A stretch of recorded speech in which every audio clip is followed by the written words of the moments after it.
Balderjan. Of soos ons hom sommer in die Karoo hier noem, Ballerja. Nou Balderjan of Ballerja kry jy in die Karoo, jy moes die klein dammetjie wat so staan by die windpomp, en jy sal nou baie keer sien, daar's 'n krake in jou dammetjie, daar kom 'n Ballerja. Dan kom groei hy hier so in die krake in, want as sy voete wil in die water staan. Nou hierdie Balderjan is nou die ding wat jy nou in die winter wil gebruik. Hierso so met herfsttyd, veral as jy so half borserig raak as jou bors wil toetrek, of jy voel net jou keel word seer, net as jy so in die begin van jou verkoue is, dan trek jy nou vir hom.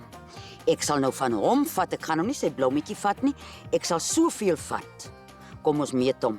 Hier van jou duimlengte gaan ek vat. En dan sit jy hom, dan gooi jy nou 1 liter kookwater op hom, en jy laat hom trek, En hy moet koud, hy moet afgekoel wees. En as jy nou vanaand, voor jy nou gaan slaap, dan smeer jy nou lekker jou bors in. En dan drink jy hierdie Balderjan. Dit's amper asof hy so, ek weet nie as ek hom gebruik, dan voel ek hy maak so, my longe so oop.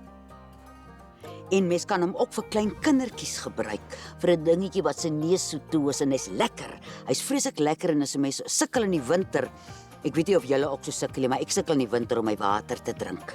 Dan sit jy net so 'n stukkie van hom in jou waterbottel. Ha!